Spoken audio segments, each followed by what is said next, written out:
الحمد لله رب العالمين والصلاة والسلام على أشرف الأنبياء والمرسلين وعلى آله وأصحابه أجمعين.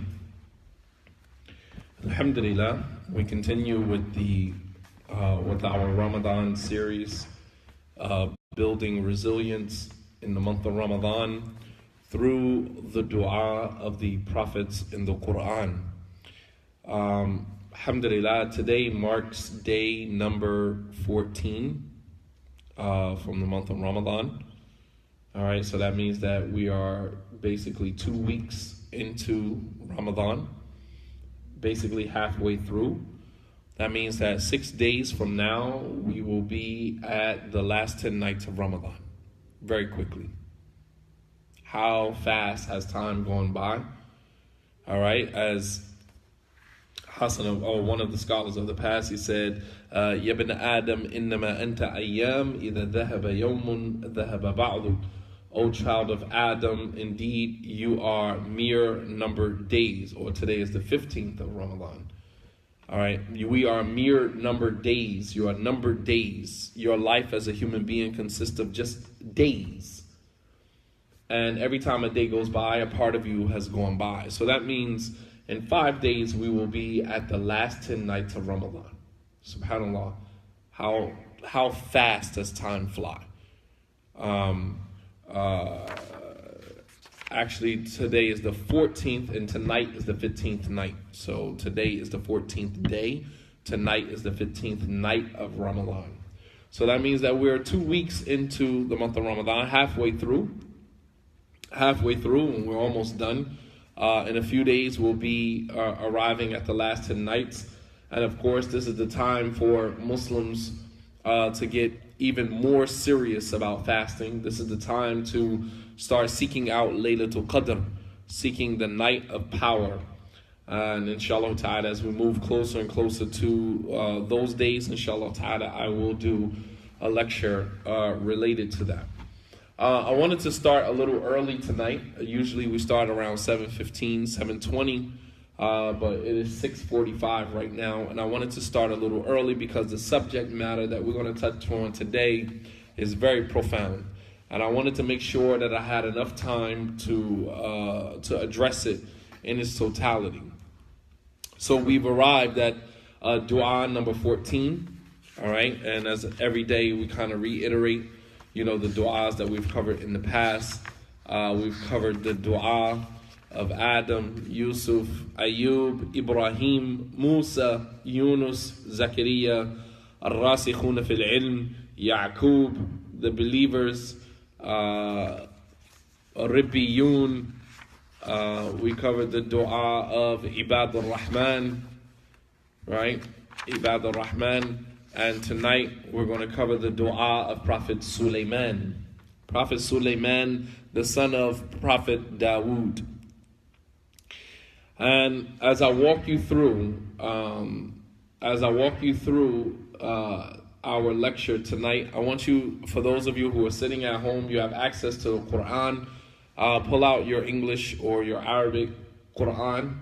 And as we go through the ayats, inshallah ta'ala, I want you to be able to mark off these different places so that when you open the English translation of the Quran, you have these dua marked off. That would actually be very smart, all right, for those of you who have an English translation of the Quran, to take the little post-it notes and you can kind of rip them into little pieces.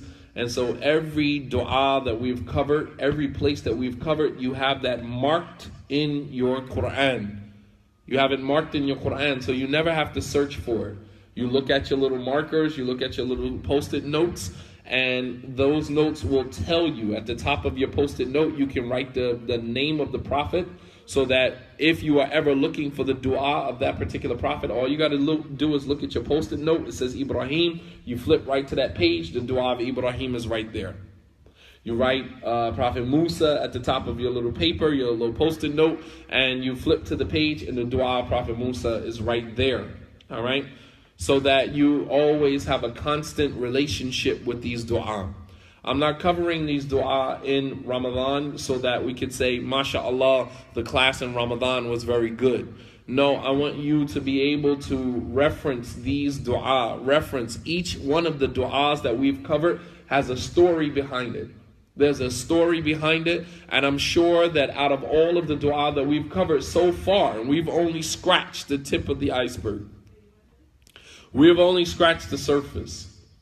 And I'm sure out of all of the dua that we've covered thus far, every single one of us here can identify and relate to the story or the dua of each and every one of the dua that we've covered so far. Whether it is a particular prophet and his particular circumstance or situation. Some of us may be having failing health, and you can identify with the dua of Prophet Ayub. Some of us are drowning in our own mistakes and sins, and you can identify with the dua of Prophet Yunus. Some of us are, reflective over our own selves and our own weaknesses, and we realize that we need the help of Allah subhanahu wa ta'ala, and if He doesn't help us, we'll lose, and that is the dua of Prophet Adam. Some of us are in severe pain, emotional trauma, and we realize that we can't turn to anybody but Allah, and you identify with the dua of Prophet Yaqub. All right, it doesn't matter what prophet, what situation, man. I'm sure I can relate to every single one of these prophets and messengers and every dua that they've made. There's not a point in time in my life where one or more of these situations was not happening to me personally. You understand? There's not a time in my life that one of the situations of these prophets and messengers that we've covered has not happened to me in my own personal life. And since I've been a Muslim, walillahi alhamd, there has not been a time that I have not made at least one of these dua prior to us having these discussions. I'm a stickler for, supplications for dua. Anyone who knows me personally knows that dua, dhikr, these things are very, very important to me. All right? The backstories, yes, very important. The backstories behind these supplications are extremely important. And the backstory tonight, if you thought that the supplications we covered before were profound, wait till you hear this one here. All right, so we're talking about Prophet Sulayman alayhi salam, and the dua that we're going to cover tonight from Prophet Sulayman. And there's only two dua from Prophet Sulayman that are mentioned in the Quran. One of which he was asking Allah subhanahu wa ta'ala for dominion and authority the like of which Allah would never grant to anyone else. And the other one is the one that we're going to cover tonight. All right, so the dua that Prophet Sulayman made, I'm going to give you the backstory here, is as a result of his reflection of the innumerous bounties and blessings that Allah subhanahu wa ta'ala has given to him and his family. Allah subhanahu wa ta'ala gave to Prophet Sulayman and his family, meaning his father, Dawood, his mother, and the rest of his family, had bestowed upon them so many blessings. And the dua that Prophet Sulayman that we're going to cover tonight was as a result. Sometimes it takes a situation to stare, be right in front of us for us to stop for a moment and just think about how blessed we really are. How favored we really are. How blessed we really are. Wallah al-Azim, I was leaving out of the masjid last night. Put my family in the car. I pulled out into the street. I made a right going down to the light. There was an ambulance in front of me. The ambulance didn't have its lights on, so it just looked like a regular ambulance, like nobody was in it. When we pulled behind the ambulance, right, there was a light on in the back of the ambulance. There was an old guy that was in the back of the ambulance, and I'm sitting at the light, and of course there's a window in the back of the ambulance so you can see directly into it. And I said to myself as I'm watching this man laying in the back of the ambulance, I said, wow. I turned to my wife, I said, wow, he's on his way to the hospital and we're on our way home. Here, this guy, they may have just went to his house and picked him up. He's on his way to the hospital, maybe to the emergency room, maybe to wherever. while we're on our way home to go eat and go to sleep and, sitting from a place of privilege. And the scholars, they have a statement, a phrase, a shay bishay yudhkar. A shay bishay yudhkar. Sometimes when one thing resembles another, it reminds you of something that you have been neglectful of. Sometimes you see a situation and it reminds you of something else. You understand? You see a situation and it brings home the reality of something else that maybe you had been negligent of. Maybe you had been, reminiscent of. It's important for us, to be reflective. All right. And the dua that Prophet Sulayman made that we're going to cover tonight was as a result of his reflection on the bounties and blessings that Allah subhanahu wa ta'ala gave him and his family, that was ignited by the statement of an ant. Prophet Sulayman was given, from the many gifts that Allah gave him, was the ability to communicate with animals. Wallah al-Azim, if you could communicate with animals, that would open up a whole nother realm of understanding of life in the world. Because animals, they have a whole entirely different experience with the world that we live on than we do. Here are these animals, these rodents, these creatures that Allah subhanahu wa ta'ala created, right, for reasons that are beyond what many of us could even understand, right? These animals are going to be destroyed Yawm al-Qiyamah. Animals are not going to be held accountable. Animals are not going to be punished, right? Animals were created for our benefit, right? Subjected to our use, for the many uses that we have them for in this life. You understand?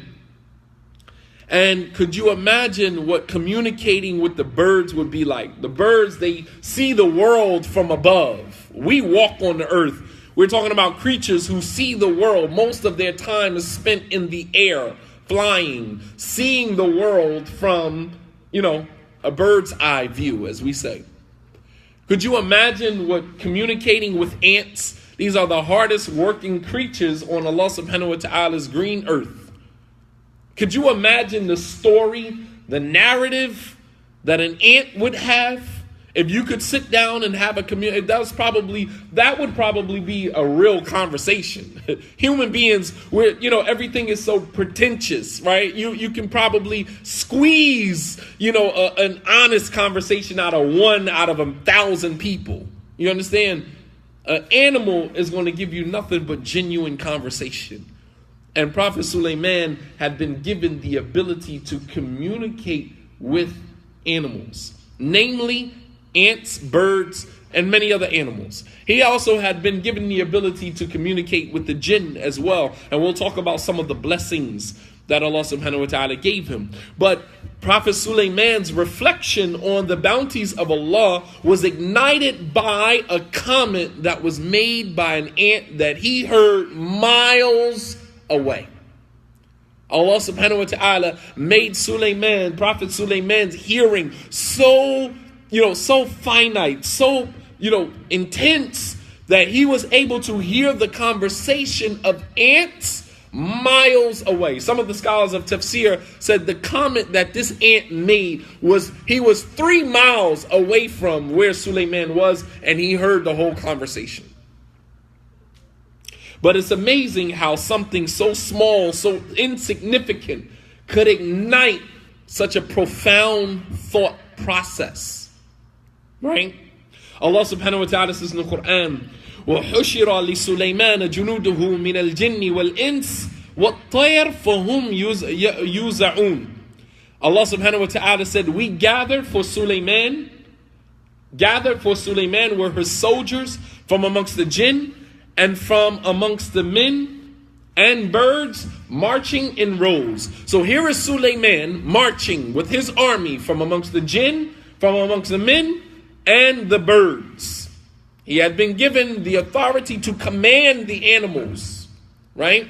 We have to train an animal for years in order to get them to do this or to do that. Prophet Sulayman alayhi salam, one of the miracles Allah subhanahu wa ta'ala gave him was authority and control. He wasn't just the imam. He wasn't just the prophet of the human beings. He was the prophet of the jinn. He was the prophet of animals as well. They adhered to his command. Not to mention that Prophet Muhammad sallallahu alaihi wasallam was also the prophet of the jinn and men as well. The whole Surah Al-Rahman, Surah number 55 in the Quran, Allah subhanahu wa ta'ala is addressing a-thaqalain. A-thaqalain meaning jinn and man. Meaning Prophet Muhammad sallallahu alaihi wasallam was the prophet of jinn and men. So Allah subhanahu wa ta'ala said, وَحُشِّرَ لِسُلَيْمَانَ جُنُودُهُ مِنَ الْجِنِّ وَالْإِنسِ وَالطَّيْرِ فَهُمْ يُوزَعُونَ. Allah subhanahu wa ta'ala said, we gathered for Sulayman were his soldiers from amongst the jinn and from amongst men and from amongst the birds, marching forth in rows. Then Allah subhanahu wa ta'ala, stay with me, follow me, because this is important. Allah subhanahu wa ta'ala said, حَتَّى إِذَا أَتَوْا عَلَى وَادِ النَّمْلِ, until Sulayman came across a valley of ants. He came across a valley. He was approaching a valley of ants. حَتَّى إِذَا أَتَوْا عَلَى وَادِ النَّمْلِ قَالَتْ نَمْلَةُ أَيُّهَا النَّمْلِ ادْخُلُوا مَسَاكِنَكُمْ لا يحتمنكم سليمان وجنوده وهم لا يشعرون. Allah subhanahu wa ta'ala captured out of the entire story of Sulayman, Allah subhanahu wa ta'ala captured bits and pieces of his narrative, of his entire life. Allah subhanahu wa ta'ala captured just bits and pieces of his story and put it in the Quran. You have to think, if Allah subhanahu wa ta'ala, out of a whole life of a prophet, but we only have snippets of that prophet's life in the Quran, then that means that Allah subhanahu wa ta'ala hand selected from that prophet's story, from that prophet's narrative, what would be in the Quran that would be recited until Yawm al-Qiyamah. You understand? Sister Rhoda, may Allah subhanahu wa ta'ala make it easy for you. Whatever you're going through of a hard time, of a difficult time, and we all go through different difficult periods in our lives, some more than others, some less than others. I pray that Allah subhanahu wa ta'ala makes it easy for you. Allahumma la sahla illa ma ja'altahu sahlan. Oh Allah, there's no ease except in what you have made easy. Wa anta taj'alu al-hazana idha ma shi'ta sahla. And you can make anything, if you will, easy. And I pray that Allah subhanahu wa ta'ala makes your affairs easy. Whatever it is you are going through, I pray that Allah subhanahu wa ta'ala bestow upon you ease. And that Allah subhanahu wa ta'ala hears your cries and responds to your supplications. That's the best dua that a person can make for you, is that Allah responds to your dua. Because I'm sure that you're supplicating. I'm sure that you're calling on Him. And I'm sure at times you feel like He doesn't hear you, He doesn't see you, He's not responding. So I pray that Allah subhanahu wa ta'ala responds to your dua. I pray that Allah subhanahu wa ta'ala facilitates ease in whatever situation that you are going through. And indeed, Allah subhanahu wa ta'ala is a Sami' al-Du'a. Allah is the hearer of all supplications. Allah subhanahu wa ta'ala, He says, so when you think about the snippets of these prophets' stories that are mentioned in the Quran, Allah subhanahu wa ta'ala mentioned them for reasons. There's reasons that Allah subhanahu wa ta'ala put these snippets. Why this section of Sulayman's story? Why not something else? Why did Allah subhanahu wa ta'ala choose to put this portion of Sulayman's story in the Quran instead of something else? Because there's something profound in this portion of Sulayman's story that Allah subhanahu wa ta'ala saw fit to put it in His final book, His final revelation that will be recited until Yawm al-Qiyamah. Trust Allah subhanahu wa ta'ala's process. Trust Allah's process. Allah knows what He's doing. Allah knows that He put these stories, these incidents in the Quran for reasons that sometimes it's beyond what we can even understand or fathom. But Allah subhanahu wa ta'ala captures this incident with Sulayman and the ant, an army. Sulayman and his army marching forth, and they come towards a valley, Wad al-Naml. They come to a valley filled with ants. وَقَالَتْ نَمْلَةُ. And one ant in particular said to the rest of the ants, أَيُّهَا النَّمَلُ أَيُّهَا النَّمَلُ. Oh, you group of ants, أُدْخُلُوا مَسَاكِنَكُمْ. Go into your homes. Go into your homes. وَلَا يَحْتِمَنَّكُمْ سُلَيْمَانُ وَجُنُودُهُ. Do not subject yourself or do not leave yourself open for Sulayman and his army to trample upon you. وَهُمْ لَا يَشْعُرُونَ. While they don't even realize it. This is an ant. Sulayman heard the comment of this ant. Subhanallah. Prophet Sulayman, he heard the comment of this ant. He said, أَيُّهَا النَّمَلُ أَيُّهَا النَّمَلُ. Oh, you group of ants, أُدْخُلُوا مَسَاكِنَكُمْ. Go into your homes. لَا يَحْتِمَنَّكُمْ سُلَيْمَانُ وَجُنُودُهُ. Do not be trampled upon by Sulayman and his army. وَهُمْ لَا يَشْعُرُونَ. While they don't even realize it. And this shows us, because ants are small, and in the grand scheme of a human life, ant may seem insignificant to you. Right? May seem insignificant. But what we gather from this is that as human beings, sometimes we can be dismissive of people because of their insignificance in our eyes, or their issues being insignificant and unimportant to our lives, but significant and important in their lives. This ant and the lives of the rest of the ants were important to them.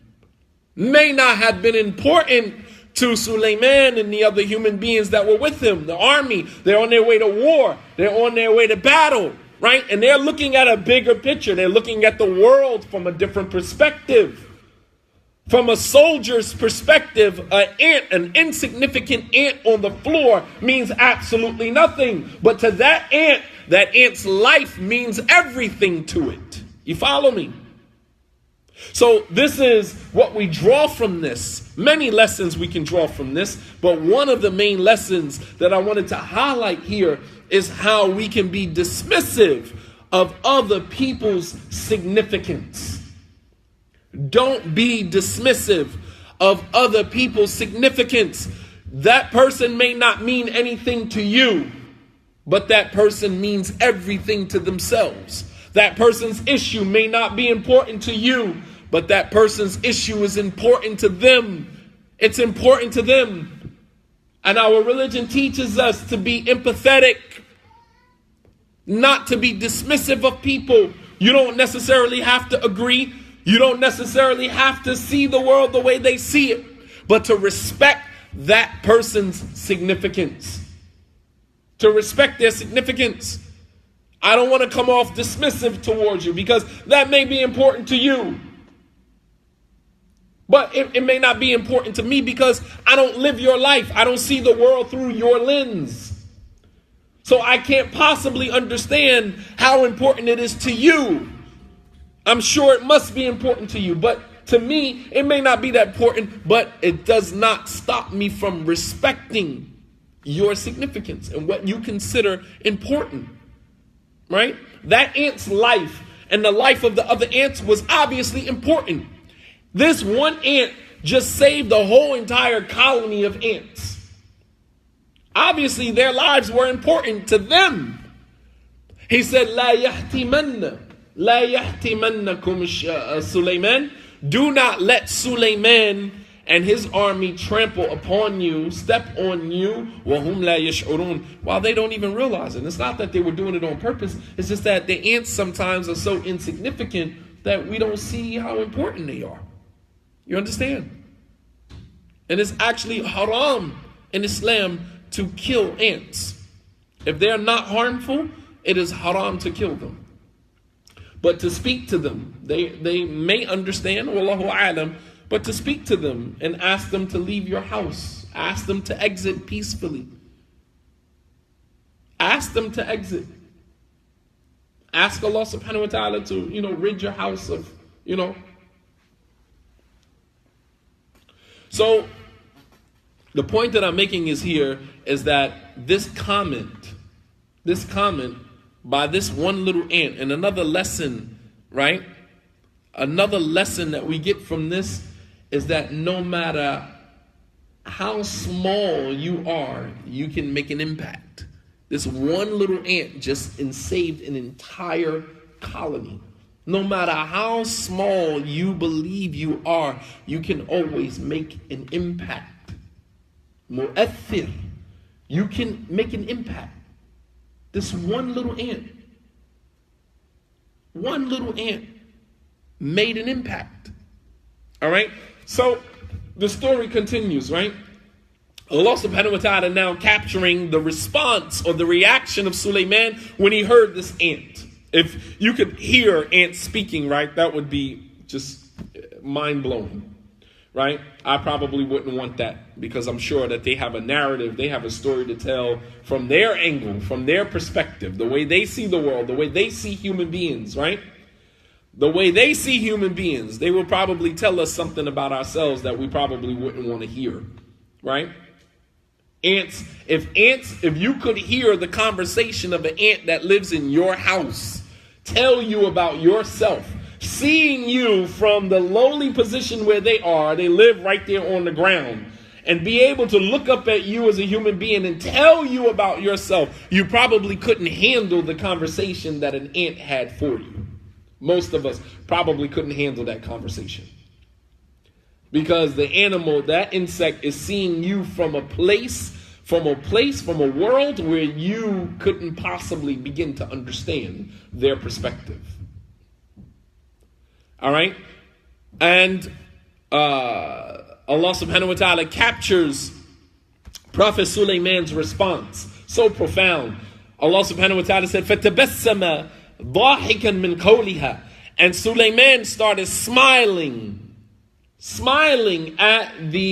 laughing at the statement of this ant.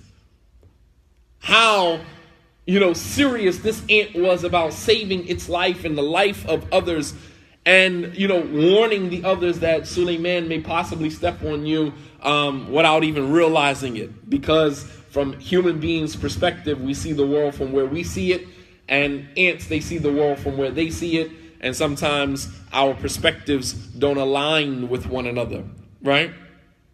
Our perspectives don't align sometimes. And when our perspectives don't align, sometimes we become very dismissive of other people, right? They don't see the world as I see it. Well, forget them, right? We don't want to hear who you are and what you're selling until you can see the world from our perspective. And I don't necessarily need to see the world from your perspective, but I need to have respect for your perspective.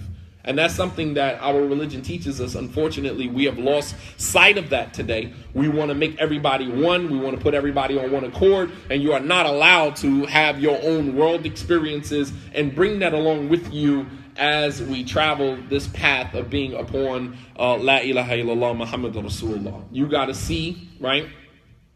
You got to see the world from everyone else's perspective. So Sulayman, when he heard the ant say this, he began to smile.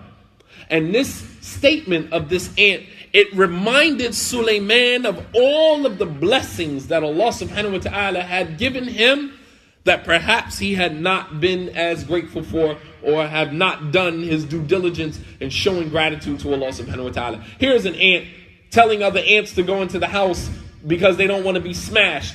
A human being never has to say to another human being, go into your house before you get crushed by another form, another creature, right? Human beings, we run the earth. Right? We run the earth. A lot of trolls on here today. I don't know. Maybe it's Wednesday. I don't know. I just don't understand for the life of me. How do you go on someone else's Periscope and they're saying something that you don't necessarily vibe with, and you just start commenting? Just leave. Leave the Periscope. I wouldn't even go on to someone's scope if they were saying something or it was about something that had nothing to do with me and my beliefs and my worldviews. I wouldn't even waste my time. Right? I can't figure for the life of me, All right. So anyway, the scholars, as I said before, they have a phrase, a shay b'shay yuzkar.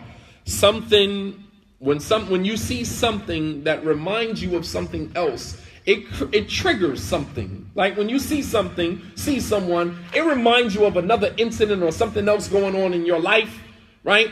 It triggers, this pondering and this reflective, attitude. All right. When something resembles something else, it causes you to be reflective. Unfortunately, today, we have lost the ability to be reflective. We've lost the ability to be reflective. We've lost the ability to ponder over the experiences that are around us. You understand?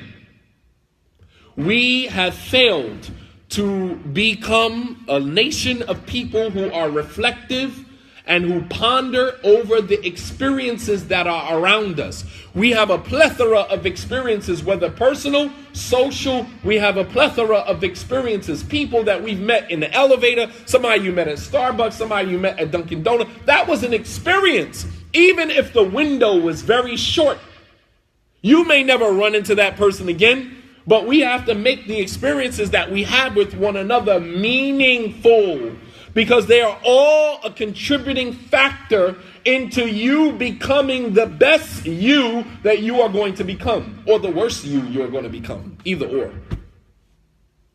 But we don't take experiences, we don't take them seriously. We don't take them seriously. As I'm sitting in the car last night, tired, exhausted, I got a 45-minute ride in front of me, and here's this ambulance with this old guy in the back of the ambulance with a tube coming out of his mouth, a tube, something wrapped around his head, and I'm saying to myself, this guy is on his way home, this guy is on his way to the emergency room, and I'm on my way home to go relax and get in the bed. You know what I mean? Like we're having, it just so happened that our paths crossed last night at that moment, at that time. You understand? I may never see this guy again. I don't even know who he is, don't know who he was. Nothing. Never see him again. But for that very moment that we share the same space at that very moment, we have to make the experience meaningful. We have to make the experience meaningful for that very moment. Think about people who we are married to, in relationships with, and our experiences are meaningless. We come and go every day, and we don't even take the moment to reflect over us being in the same space at the same time. That wasn't coincidental. There was a reason that Allah subhanahu wa ta'ala chose you to be in the same space with me at this particular moment in my life. Why didn't I meet you 10 years ago? Why didn't I meet you 20 years ago? Why didn't we share the same space 15 years ago? Because it wasn't written for our lives to cross each other's paths at that time. You understand?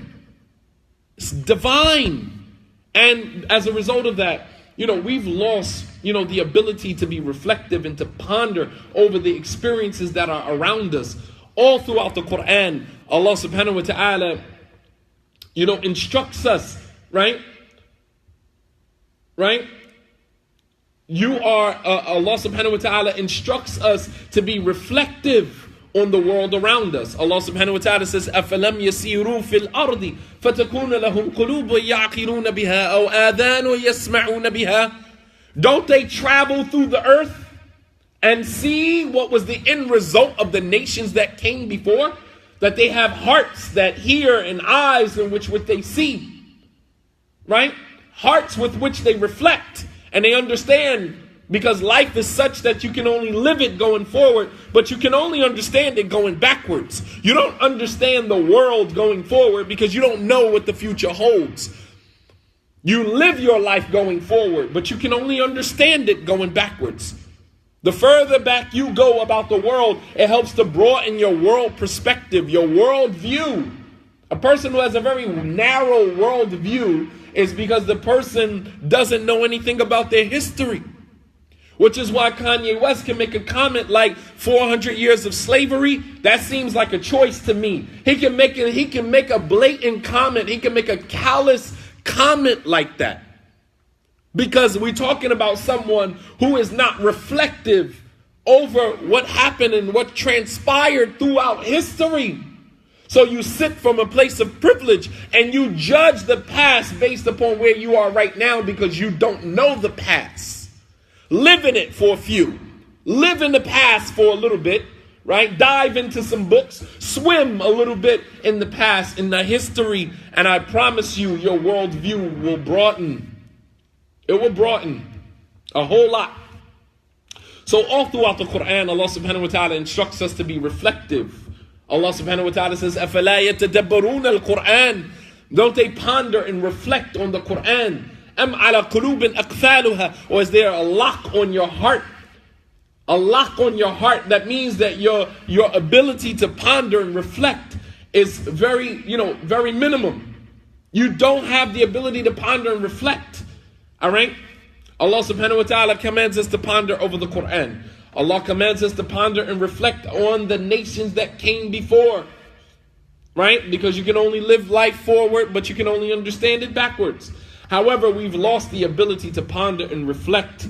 Our attention span, we all suffer at some level from ADD, attention deficit disorder.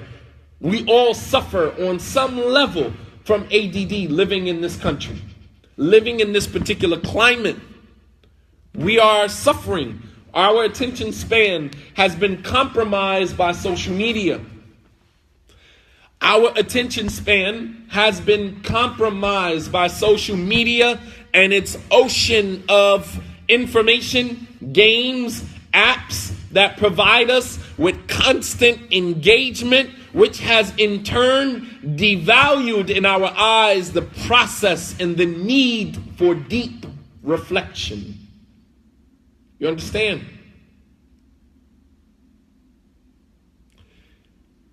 Social media has compromised our ability to ponder and reflect. Because of social media's ocean of information, games, apps that all provide us with constant engagement, which in turn has devalued in our eyes the process and need for deep reflection.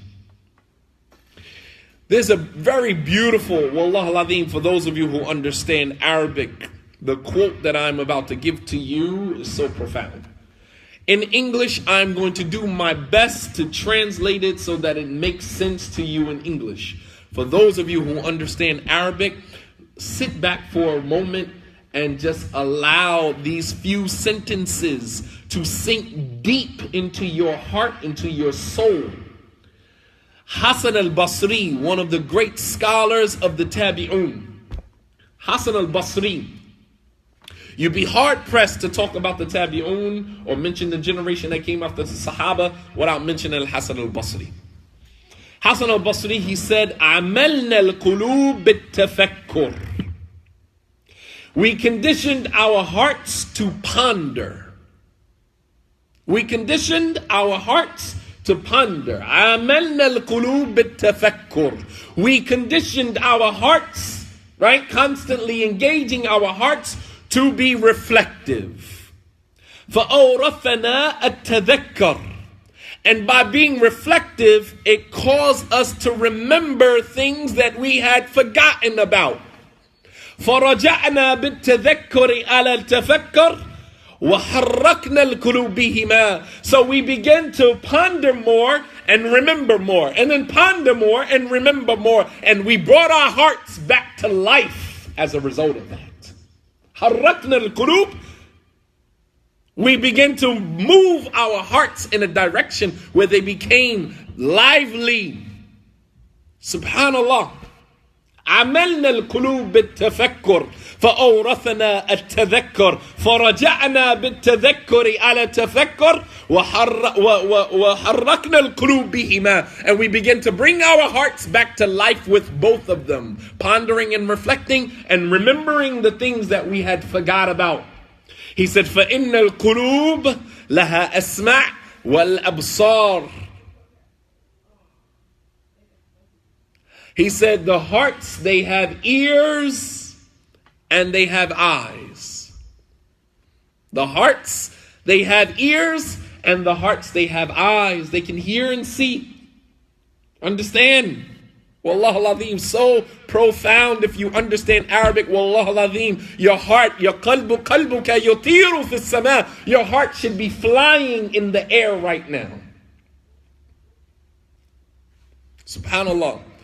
One of the disbelievers of Quraysh, he said, the first time I heard the Prophet ﷺ, he was reciting Surah An-Najm. I told you guys this the other night. The first surah that the Prophet ﷺ recited in public was Surah An-Najm, surah number 53 in the Quran. One of the disbelievers, he said, this was the first time that I had ever heard the Quran. كَأَنَّ قَلْبِي يَطِيرُ فِي السَّمَاءِ. It was as if my heart jumped out of my chest and began to fly in the sky. That was the feeling that I had the first time I heard the Quran. He said, فَحَرَّكْنَا الْقُلُوبِ بِهِمَا. We begin to motivate our hearts, inspire our hearts with both of them. He said, فَإِنَّ الْقُلُوبِ لَهَا أَسْمَعْ وَالْأَبْصَارِ. Hearts, they have ears and they have eyes. As Allah subhanahu wa ta'ala says in the Quran, فَإِنَّهَا لَا تَعْمَى الْأَبْصَارُ وَلَكِنْ تَعْمَى الْقُلُوبَ الَّتِي فِي الصُّدُورِ. That it is not the eyes that go blind, but it is the heart that is in the chest.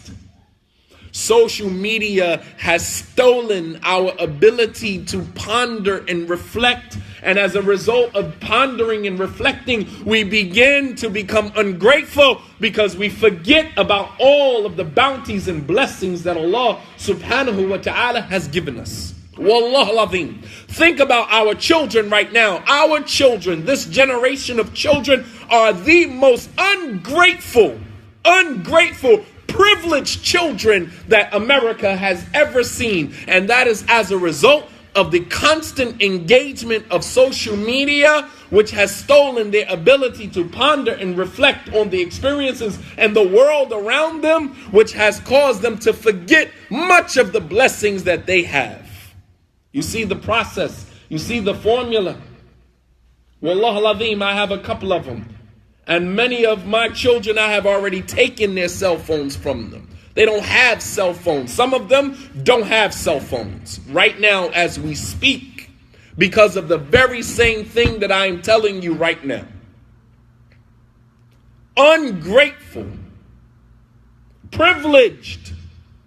And that is because the constant engagement of social media has stolen their ability and yatafakkur, to ponder and reflect. Sometimes to sit in a car, wallah al-azim, the most deepest thoughts that I have ever had have been sitting in the back seat of a car, staring out the window as the car goes wherever it is going. That is some of the most deepest reflections, the most deepest moments of my thoughts are sitting in the back of a vehicle. Any brother who knows me, who has accommodated me in your city or in your masjid, you know that when brothers go out, you come and take me to Starbucks or whatever, I always sit in the back seat. I never sit in the front seat.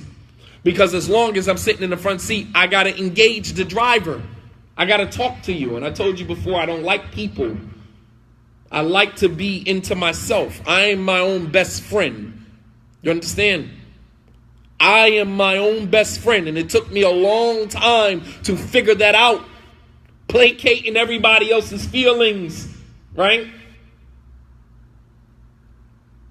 Trying to make everybody else a people pleaser, trying to make everybody else happy. And then you realize that no matter how much you try to make everybody happy, there's always going to be one or two people that are still never happy with you. So you start to say, to hell with you, let me make myself happy. How about that?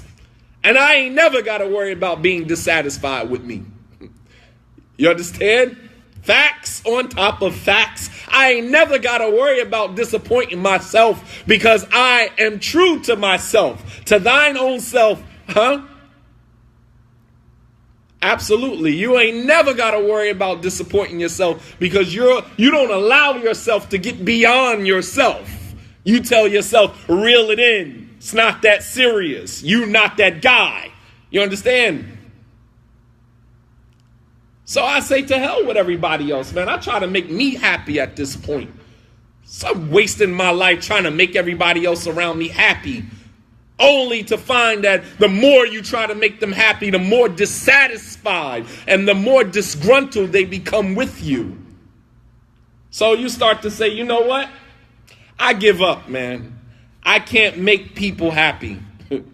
Only one that I can be responsible for is my own happiness. I'm not responsible for your happiness. If you are miserable, I'm sorry. If I had anything to do with that process, I'm sorry. But I can't get you out of that. Right? You on your own with that one.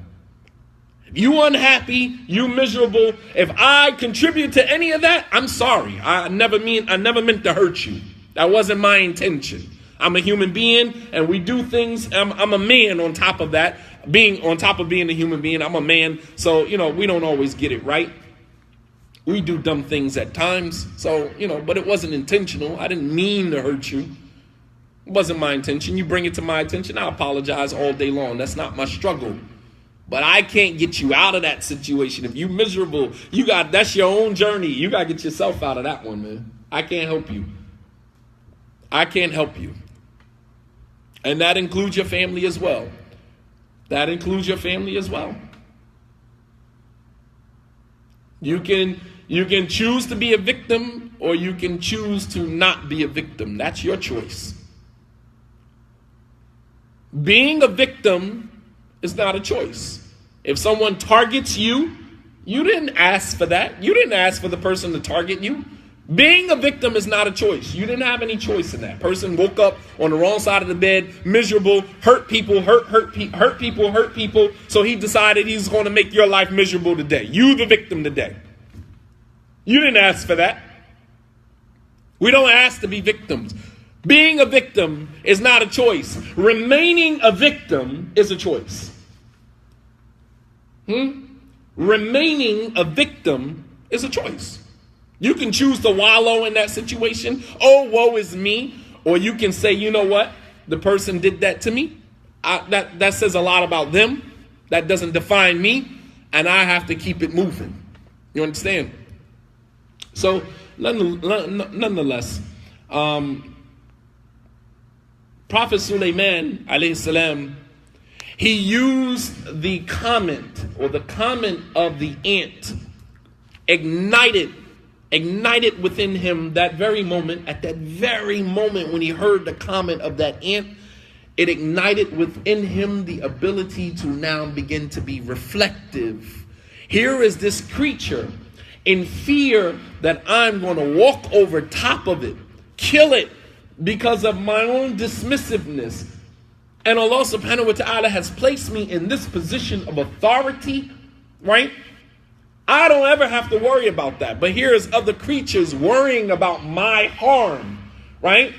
And this should be important for parents, husbands, wives. You a man, you a husband. You should be in awe of the authority that Allah subhanahu wa ta'ala has given you. You can divorce a woman. You don't necessarily need a reason. You can pack your stuff and leave, and you don't need to answer to nobody. You have an authority as a man just by default of being a man that you should be afraid of.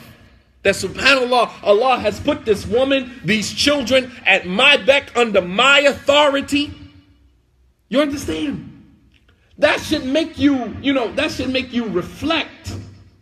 That should make you reflect on all of the bounties that Allah subhanahu wa ta'ala has given you.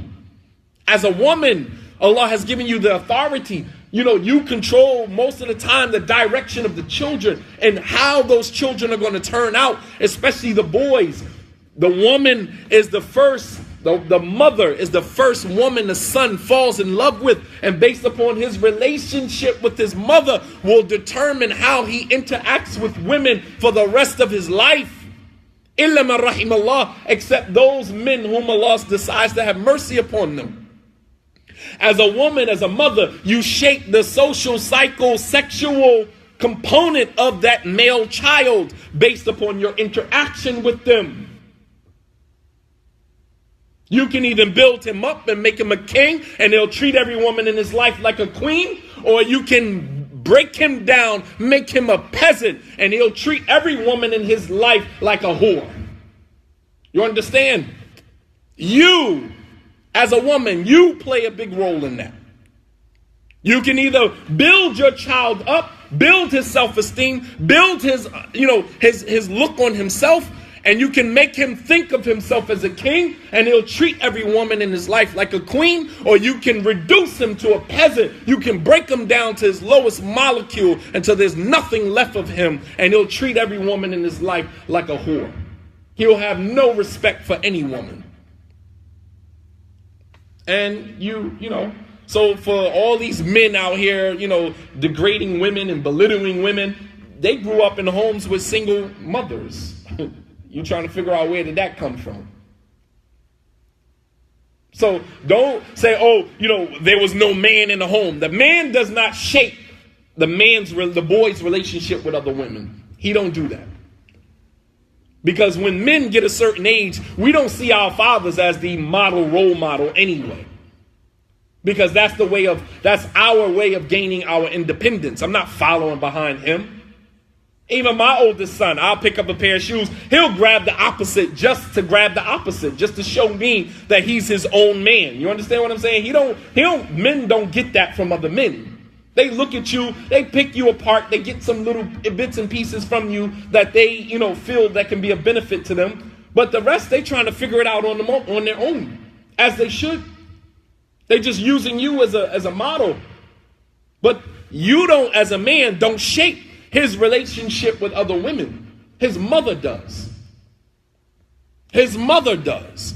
So when we talk about the state of our ummah, the state of Muslim boys, or the state of men, period, in the world that we live in, and how disrespectful they are towards women, most of these men, especially African Americans, came out of the homes of single mothers. And I'm not blaming single mothers. I know some of you guys do, your best. I know you do your best. But at the same token, you also have to look at how, the intricacies of your interaction with these boys, man. You cannot afford to baby them and coddle them, and this emotional incest that goes on between single mothers and their boys. Nah, you can't do that, man. So Prophet Dawood alayhi salam, let me tell you about Prophet Sulayman's father. Almost there, inshallah. We're almost at the dua. Let me walk you through this. Prophet Sulayman's father, Prophet Dawood, was a man of many blessings. And Prophet Dawood alayhi salam, he understood the concept of to whom much is given, much is required. Prophet Dawood understood that concept, but Prophet Dawood alayhi salam was a man of many blessings.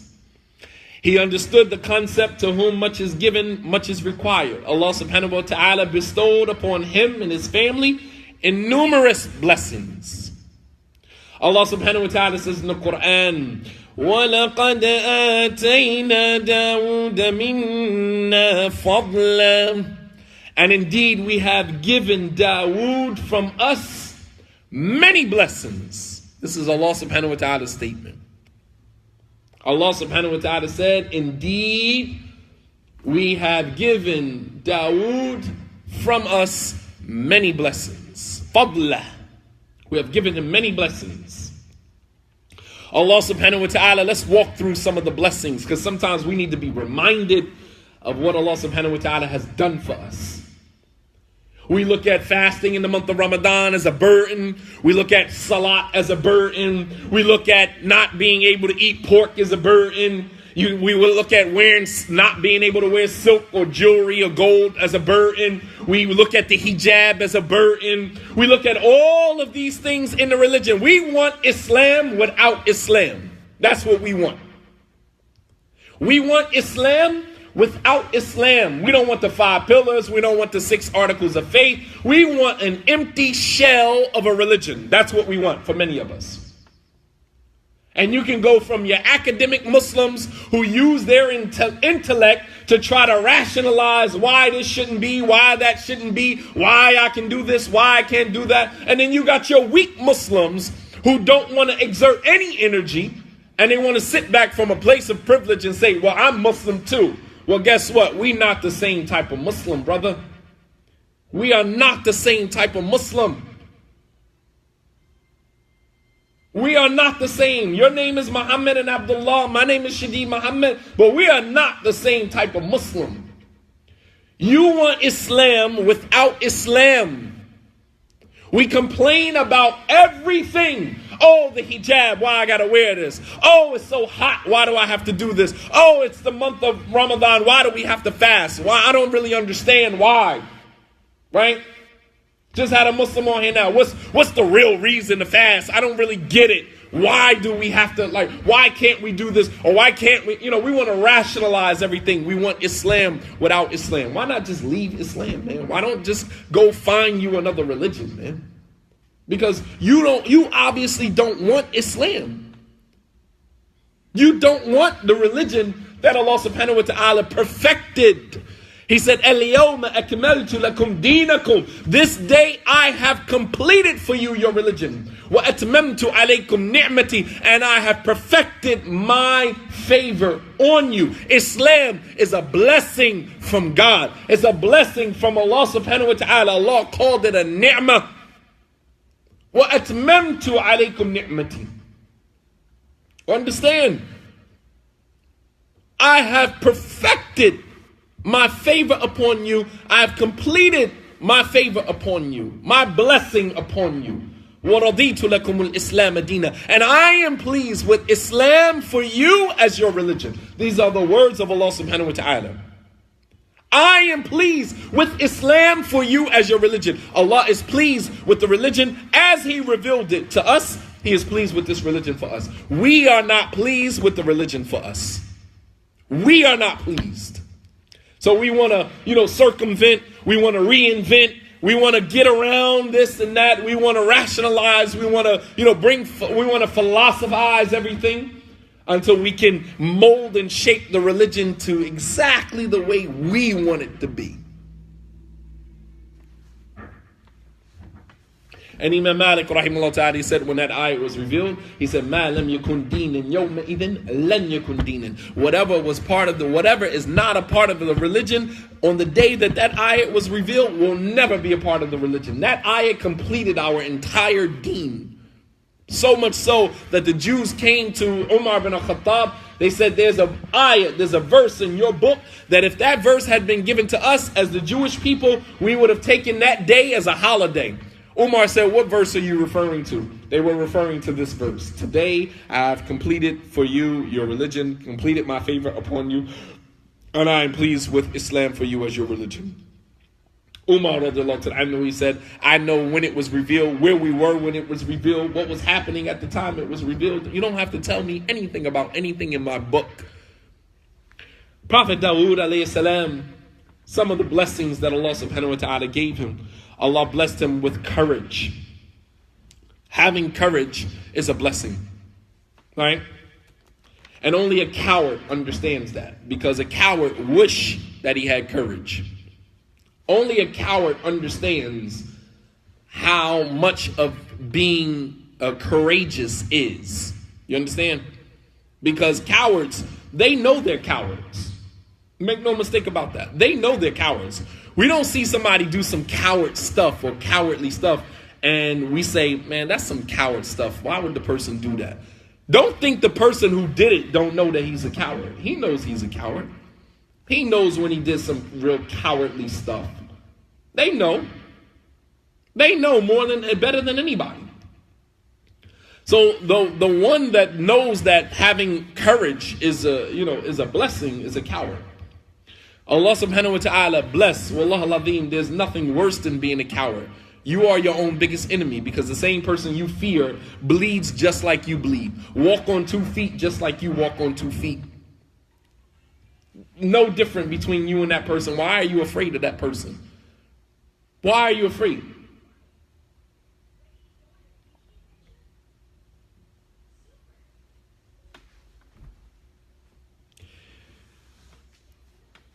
Allah subhanahu wa ta'ala blessed Dawood with courage and physical strength.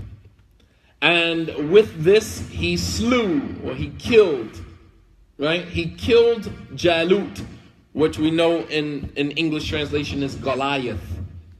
He's known in the Quran as Jalut. وَقَتَلَ دَاوُودَ جَالُوتَ. And Dawood killed Jalut. You understand? No fear.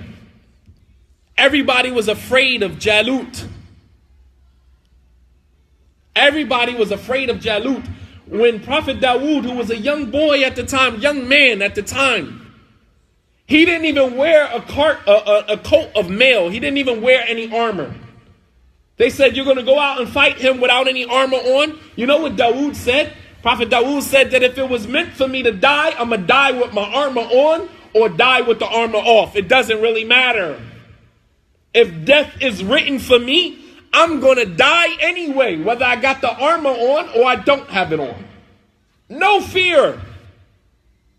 If it's meant for me to die, I'm going to die with it on or die with it off. It doesn't really matter. And he walked out onto the battlefield and he slew Goliath with a slingshot and a rock.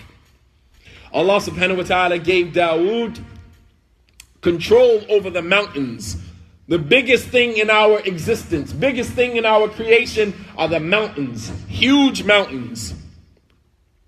Allah subhanahu wa ta'ala says in the Quran, وَلَا تَمْشِي فِي الْأَرْضِ مَرَحًا, and don't walk on the earth in arrogance. فَإِنَّكَ لَا تَخْرِقَ الْجِبَالُ لَا تَبْلُغَ الْجِبَالُ, that you cannot reach the mountains. You're not as big or as huge as the mountains. Right? Don't walk on the earth and there are other forms of creation that are bigger, huge, that are big, that are huge, larger than you. You think as a human being that you are larger than life. You are not larger than life. Your ego makes you believe that you are bigger than what you really are. But you're just a speck amongst the many specks on the earth, right? As you go higher and higher up, the human being begins to disappear. Think about that.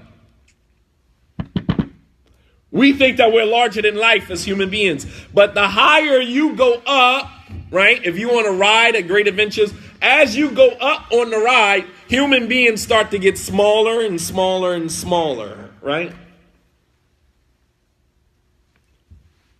Understand, man, how this thing works.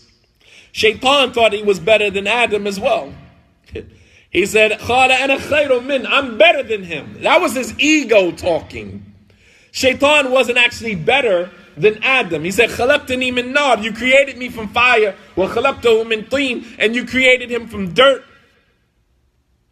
Fire rises. That's where your arrogance comes from. Fire is not actually better than dirt. From dirt you get coolness. From fire you get burnt. Right? But that's your ego talking. That's your ego talking, making you believe that you are larger than life when in fact you're not. So Allah subhanahu wa ta'ala gave Prophet Dawood the ability to slay Goliath. He gave him control over the mountains. Right, exactly. The same effect with the beach. The further and further you go out into the water, the smaller people start to seem on the land, right? Absolutely, very good point. And just shows you that what makes you believe that you're bigger is a matter of perception, brother. What makes you believe that you are bigger and better is a matter of perception. Pure perception. That's it. Because as I go up, you get smaller. As I go further out into the ocean, you get smaller. And that's a matter of my perception. Right? So, Allah subhanahu wa ta'ala gave Prophet Dawood control over the mountains and the ability to communicate with the birds. Allah subhanahu wa ta'ala says in the Quran, وَوَرِثَ سُلَيْمَانَ دَاوُودَ وَقَالَ أَيُّهَا النَّاسِ عُلِّمْنَا مَنْطِقَ الطَّيْرِ وَأُوتِينَا مِنْ كُلِّ شَيْءٍ إِنْ هَذَا لَهُوَ الْفَضْلُ الْمُبِينُ. Allah subhanahu wa ta'ala said, and Sulayman inherited from Dawood. Sulayman inherited from his father. Some of the same miracles that Allah gave to Dawood, he gave to his son Sulayman. This is the blessing of the family, right? There's some from amongst us who Allah subhanahu wa ta'ala made us religious, and some of us had the ability to pass that on to our children, right? Some of us, our children, carried on that legacy of La ilaha illallah. And then there's some of us, masakeen, that our children went in the total opposite direction. If you are a parent right now and your children are practicing Muslims, which they inherited from you, then consider yourself and your family blessed. Consider yourself and your family blessed.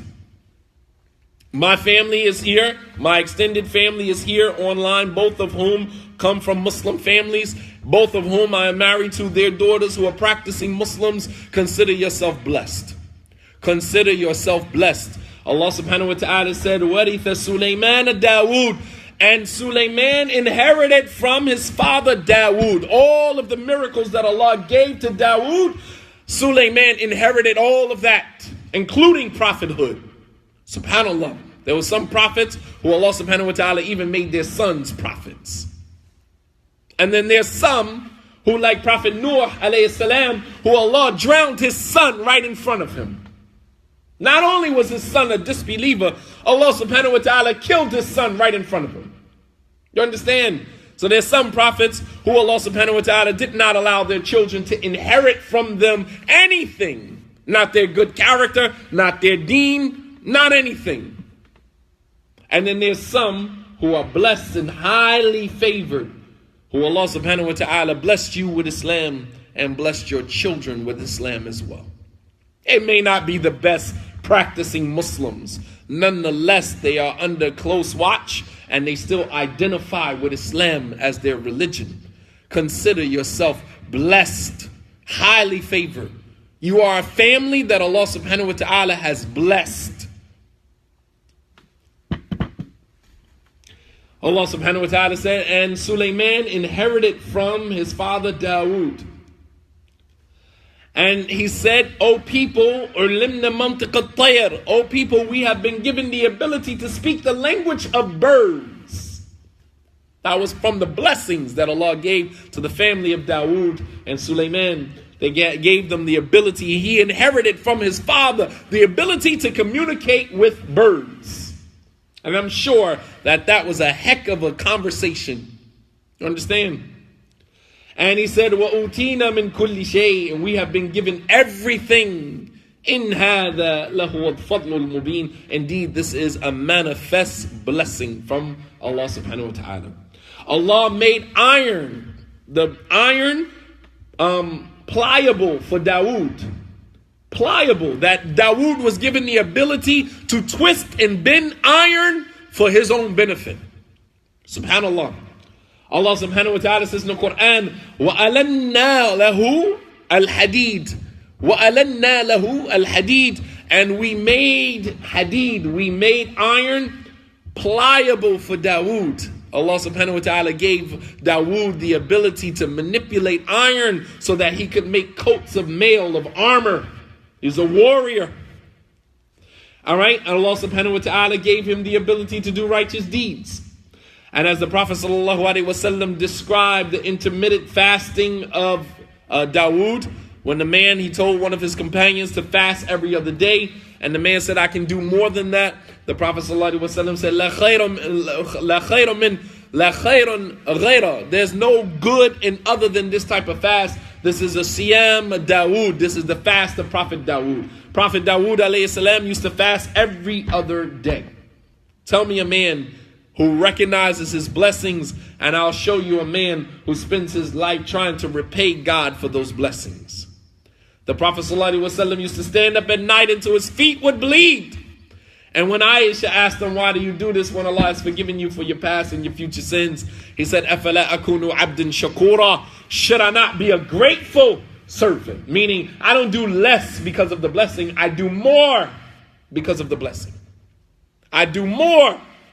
Show me a man who understands the blessing of God upon him, the blessing of Allah upon him, and I'll show you a man who spends the rest of his life in obedience to Allah subhanahu wa ta'ala, trying to repay that debt that he owes to Allah subhanahu wa ta'ala. But this only comes when you reach a certain level of consciousness, a certain frequency of understanding.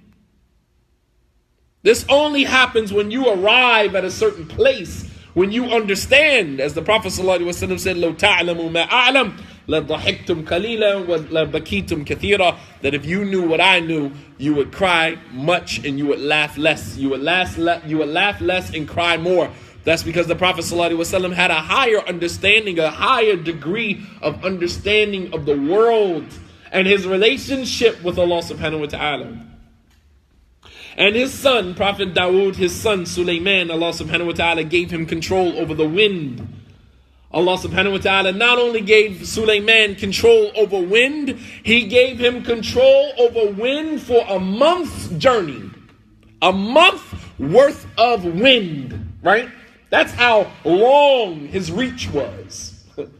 Allah subhanahu wa ta'ala says, وَلِسُلَيْمَانَ الرِّيحِ غُدُوُّهَا شَهْرًا وَرَوَاحُهَا شَهْرًا.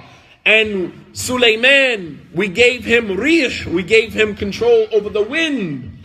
غُدُوُّهَا شَهْرًا, that the morning wind and the night wind, a month's journey. Can you imagine that? Not only did Allah give him control over wind, he gave him control over wind a month's journey. That's how far. The distance that it takes for a breeze to take a month, that's how much power Sulayman had over the wind. And the Prophet ﷺ was given a similar blessing. He was given, as he said, Nusirtu bir-ru'b shahran. The Prophet ﷺ was given the ability to strike fear into the hearts of his enemy for a month's journey. A month before the disbelievers knew the Prophet was coming, they were in fear. These are miracles, blessings that Allah subhanahu wa ta'ala gave them. Allah subhanahu wa ta'ala gave Prophet Sulayman a spring of liquid copper, and he had control over the jinn. And Allah subhanahu wa ta'ala responded to his dua for a dominion that no one will ever have after him. The kingdom of Solomon, Solomon's kingdom, no human being has ever been granted such opulence, such luxuries as was given to Prophet Sulayman. Allah subhanahu wa ta'ala says in the Quran that Prophet Sulayman, he said, وَهَبَ لِي مُلْكًا لَا يَنْبَغِي لِأَحَدٍ مِّن بَعْدِي إِنَّكَ أَنْتَ الْوَهَّابِ. Sulayman said, "Oh my Lord," the only other dua of Sulayman in the Quran, Sulayman said, "And give me a dominion, a kingdom, لَا يَنْبَغِي لِأَحَدٍ مِّن بَعْدِي, that no one will ever have after me. I want a kingdom that no man will have after me. إِنَّكَ أَنْتَ الْوَهَّابِ, indeed you are the bestower, you are the giver." And every single one of us as a man, this dua speaks to something very deep within every man, and that is the need and the desire for exclusivity. Every man wants to be unique. Every man, or should want to be unique anyway, in his own right. That is part of what makes us a man. Even different and unique from our own fathers. No man wants to live in the shadow of his father. Every man wants to be unique. It speaks to a deeper need as a man to want exclusivity. I want to be exclusive. I want to be different from the rest. I want to be different than everybody else. And there's nothing wrong with that. We should condition our children to be unique and to revel in their uniqueness. Nothing wrong with that. And Allah subhanahu wa ta'ala instructed the family of Dawood, all of them, to give thanks, to show gratitude for the innumerable blessings, the immeasurable blessings that Allah subhanahu wa ta'ala has given them. Allah subhanahu wa ta'ala says in the Quran, اعملوا آل داود شكرا وقليلا من عبادي الشكور. Allah subhanahu wa ta'ala says, اعملوا آل داود شكرا. O family of Dawood, work towards being grateful. For all of you Muslim families out there right now, all of you Muslim families right now that are blessed, highly favored, اعملوا shukran, right? Work towards being grateful to Allah subhanahu wa ta'ala. And how do you be grateful for the blessings that Allah gave you? That's a whole other lecture. But for starters, showing gratitude to Allah subhanahu wa ta'ala is to recognize, number one, that no matter how much you do to show Allah how grateful you are, it will never be enough. Number two is to use the blessing in which Allah has given you in a manner that is pleasing to Him.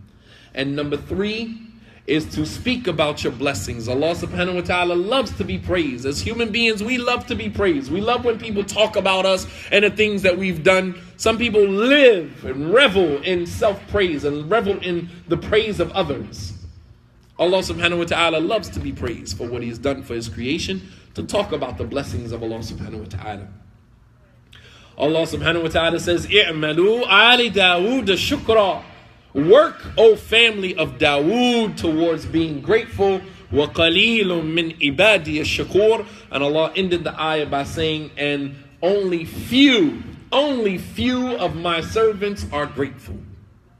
Only few of my servants are grateful. Showing you that the quality of gratitude is very few, far and in between amongst Allah subhanahu wa ta'ala's creatures. وَقَلِيلٌ مِّنْ عِبَادِيَ الشَّكُورِ. You speak about your blessings to those whom value your blessings and are grateful for the fact that you have your blessings. You don't share your blessings with everybody. That's rule number one. Some people don't deserve to hear about your blessings. They don't deserve it. Because they don't value ni'mah. They don't value blessings. Because they either don't cherish or value the blessings they have, or they see life as being so daunting that they believe they don't have any blessings. So anytime they hear about somebody having a blessing, immediately they go and they try to shatter, the joy and the excitement that people experience with their blessings. Everybody is not deserving of you sharing your blessings with them. The Prophet ﷺ, he said, seek assistance in the success of your affairs by hiding them from other people. فَإِنَّ كُلِّ ذِي نِعْمَةٍ مَحْسُودٍ. That every person that has a blessing is going to find someone who is going to be jealous of them. You understand? As a paid lesson that many of us have paid much of our lives for. I'm giving it to you tonight for free. I'm giving it to you tonight for free. Be selective. Not just selective about the people you consider friends, but selective about the people who you share your blessings with. This even includes your siblings. Prophet Yusuf alayhi salam, his own brothers, Prophet Yaqub, his father, told him what? Don't tell your brothers about your dream. You understand? Don't tell your own brothers about your dream. لا يا بني لا تقصص رؤياك على إخوتك فيكيدون لك كيدا. Do not share your dream, which is a blessing, because that meant that he was going to be a king. That meant he was going to be a prophet. That meant that his family was going to prostrate to him. That was the interpretation of his dream. He said, don't tell your brothers about your dream, because they're going to plot against you. And this is your own biological siblings. Some people are not deserving of hearing about your blessings. Understand? Some people don't deserve to hear about it. How you work so hard for this blessing and then go share it with somebody who's going to destroy it. Understand? Some people are not deserving of hearing about the good that is going on in your life. Stop sharing your life with social media. Every good and every joy in your life does not have to be shared with the whole world. If you need validation, seek validation from the circle in which you got your joy from the beginning. If you at dinner, you sharing dinner with your friends, you don't need to take a picture and share it with the world. Enjoy the moment with your friends. Live in that moment. You understand? That's where your blessings are. Live in that very moment. You don't need to take a snapshot of it and post it on social media so everybody can see that you were hanging out with these group of people and you guys were eating like this. Everybody doesn't need to know that. And then we wonder why parts and bits and pieces of our lives begin to crumble, because you welcome the evil eye into your life. You welcome that. You welcome that. How you work so hard for a blessing and then go share it with somebody who in the smaller amount of time, a shorter amount of time, he or she is able to destroy your blessing. You work 3-4 years. You've been having to sit down with this brother for months, right? You finally marry this brother after going through things with his family, that, and then you go share, oh, I got married to this brother with this sister, and she gritting on you from afar, hoping that your marriage crumble, and eventually it does. You ain't have to say nothing. You ain't obligated to say nothing to nobody about nothing that goes on in your life. That's your life. You're not obligated by anybody's standards to share what is going on in your life with anybody else. I'm not obligated. Oh, why didn't you tell me that you got married? I didn't know it was an obligation. You understand? I didn't know I was obligated to tell you. My life is my life. If I chose not to share it with you, then you should just respect that. Obviously, if I didn't say anything, then that means I didn't want you to know. I didn't know I was obligated. But there's this privilege that we feel like we have on other people's lives. Oh, why didn't you tell me that this happened? I didn't know I was obligated to tell you. Or now that I do, I mean, not to be sarcastic, but I'm just saying, like, some people just barge into your life, brody their way into your life as if you owe them something. Oh, why didn't you tell me that you guys were going here or going there? Because I didn't want to tell you. What do you mean? I got to tell you every single step that I make? This happens in friendships. You cool with one person, you're cool with all of them, but there's some people you like to do certain things with that you don't necessarily like to do with other people.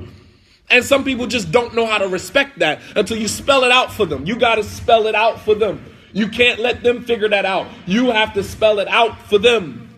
So you and this person make plans to go here. The third party finds out about it. Oh, why y'all ain't tell me y'all was going? Man, what do you mean why I ain't tell you? Because I didn't want you to know. I didn't know I was obligated to tell you. I didn't know that was an obligation. It was wajib on me to share with you every single move I make with somebody else. This is the problem of friendships, because we don't know how to respect boundaries within the friendship. You got to set boundaries. Boundaries are for you, not for the other people, because other people don't know boundaries. You do. You set the boundaries in your relationships with people. If not, people will trample all over top of your boundaries all day, every day. Set boundaries. We're cool, but I want you to understand something, that you're going to see me make certain moves, and I don't want you to be in your feelings about certain things. Like, I'm a grown woman. I'm a grown man. I don't need to express to you every single move that I make. That is not what makes us friends. What makes us friends is not that everywhere I go, you go. That's not a friendship. That's a codependence. That's codependency. Everywhere I go, you got to go. Every time I go do this, you gotta tag along. Like, no, that's codependence, man. You need to go get your life. Don't be codependent on me, man. Go get your life, man. So understand, man, like, everybody is not deserving of hearing about your blessings. Pick and choose who you share your blessings with. After all, there are blessings, right? This is not just like some information you read on the internet. This is something, a personal life experience that happened to you. A blessing that Allah gave to you. That's an amanah for Allah subhanahu wa ta'ala. If Allah gave you a blessing, it's an amanah. It's a trust on how you use it and who you share it with. You understand? Understand how that works. If Allah subhanahu wa ta'ala give you a blessing, that blessing is an amanah. It's a trust. Who you share that with, you got to be selective about that. Everybody is not deserving of hearing about your blessings, man. So Allah subhanahu wa ta'ala says, "I'malu ala Dawood shukra." O family of Dawood, work towards being grateful. Allah commanded the whole family of Dawood. Allah didn't command Dawood to be grateful. Allah commanded the entire family of Dawood, entire family, to be grateful. Work towards being grateful. So I'm telling all of you Muslim families right now, Muslim families that come from Muslim families, second, third, fourth generation Muslim families who pride yourselves on being, 3, 4, 5 generations into Islam, work towards being grateful to Allah subhanahu wa ta'ala for the blessing of Islam. My family are non-Muslims. I pray that at some point Allah subhanahu wa ta'ala guide them to Islam, but I have a select few of cousins who have taken Shahada here and there, not necessarily practicing, but we are the only Muslims in my entire family. 100 and something great grand and grandchildren, and only 2 or 3 of them Muslim. And then here you have families of Muslims. Philadelphia, I'm talking to you. New York, I'm talking to you. North New Jersey, I'm talking to you. Because in those places, especially with African Americans, you have families of Muslims, generations of Muslims. And many of them ungrateful for the blessing of Islam. Perhaps Allah subhanahu wa ta'ala should just strip your entire family of Islam and maybe give it to another miskeen, another poor family that would probably be grateful that their whole entire family is Muslim. Maybe they would be grateful that their whole entire family is Muslim. Families that don't even celebrate the Eid together. Family can't remember the last time you celebrated Eid with your mother or your father or your brothers, your siblings. Subhanallah al-Azim, man. When are you going to be grateful for the blessings of Allah subhanahu wa ta'ala? Islam is a ni'mah that Allah did not have to give to you and your family. Allah could have gave it to somebody else's family. All these converts like myself who struggling trying to give your family dawah here and here, year after year after year go by. You scared that you're going to get a notice that one of your family members died and they're off to the hellfire for eternity. Meanwhile, you and your whole entire family are Muslims and none of y'all pray. Meanwhile, you and your whole entire family are Muslims. None of you pray. None of you fast. None of you do anything that is representative of Islam. MashaAllah, tabarakallah.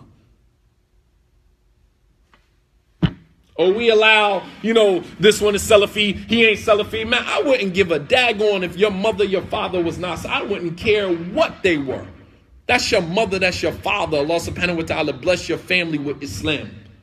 You understand? That's more than I can say for myself. That's more than many converts to Islam can say for themselves. But we still fragmented. Here we are. This one don't speak to that one don't speak to this one don't speak to that one. Man, wallah, we need to fix that, man. Don't let Ramadan in and you have family members amongst you that are Muslim that you don't speak to. You ain't got to like them. You ain't got to hang out with them every day. But be grateful to Allah subhanahu wa ta'ala for the blessing of Islam. So Sulayman, alayhi salam, knowing the soul's natural inclination towards selfishness, supplicated to Allah subhanahu wa ta'ala to inspire him with the ability to be grateful. Gratitude is such that we have to beg Allah to make us grateful. That's how ungrateful we are as human beings. So here's the dua. Prophet Sulayman, he said, Rabbi awzi'ni, Rabbi awzi'ni, Rabbi awzi'ni, an ashkura ni'mataka, allati an'amta alayya wa ala walidayn. This is a longer dua, but challenge yourself. It's a dua challenge. It's Ramadan. What a better time to challenge yourself than now. No greater time, no better time than to challenge yourself than now. He said, Rabbi awzi'ni. Oh my Lord, inspire me. Inspire me. And ashkura ni'mataka allati an'amta alayya. To be grateful for the blessing that you have given me and you have given to my parents. Give it. That you have given to me and you have given to my parents. No, you don't have to say it in Arabic, but the dua challenge at the end of the month, all of them have to be said in Arabic. Yes. But you yourself, no, you don't have to memorize it in Arabic. You can say it in English, it's just as well. Just as effective in English as it is in Arabic. Rabbi awzi'ni. Rabbi awzi'ni. Rabbi awzi'ni. Oh my Lord, inspire me. Oh my Lord, inspire me. And this dua is found in Surah As-Saba, I believe, Surah number 34 in the Quran. If someone can find the ayah, the exact number of the ayah, inshallah. I thought I wrote it down. It's in Surah As-Saba, I believe. Surah number 34 in the Quran. If someone can find the ayah and share it with us, inshallah. Rabbi awzi'ni. Oh, excuse me, Surah Naml. You're right, excuse me. The story of the ant. I don't know why I said Saba. The story of the ant, a whole chapter named after the ants. Naml. Surah number 27, ayat 19. Jazakallah khair. Sister Zendre. I hope I'm saying that correctly. All right. Rabbi awzi'ni. Oh my Lord, inspire me. And ashkura, to be grateful. Ni'mataka, for your blessing. Allati, which an'amta alayya, which you have given me. Wa ala waliday, and which you have given to my parents. The blessing that you have given to me and to my parents. Rabbi awzi'ni أن أشكر نعمتك التي أنعمت علي وعلى والدي وأن أعمل صالحا, and that I do righteous deeds ترضاه, that you are pleased with. وأدخلني برحمتك, and that you allow me to enter through your mercy في عبادك الصالحين, amongst your righteous servants. Very powerful dua. He's basically asking Allah to inspire me with the ability to be grateful to you for the blessing that you have given to me and to my parents, and to do righteous deeds that you are pleased with, and that you enter me amongst your ranks of your righteous servants. Very powerful dua, powerful, man. It would take us another 3 or 4 hours to just dissect the dua itself. That's the sad part. I spend most of my lecture giving you the backstory, and we don't even have an opportunity to break down, dissect the dua, so that we can actually digest the meanings. But hopefully, inshallah, you can do that on your own time. All right? So he's asking Allah subhanahu wa ta'ala to inspire him with the ability to be grateful for the blessing that Allah has given him and his 2 parents, and to do righteous deeds that Allah would be pleased with, and to enter him amongst the ranks of his righteous servants. This dua Sulayman made after he heard the ant make the comment, "O ants, go into your homes," before Sulayman trample on top of you while not realizing this. And Sulayman laughed, he smiled at the comment of the ant, and then he made this dua. What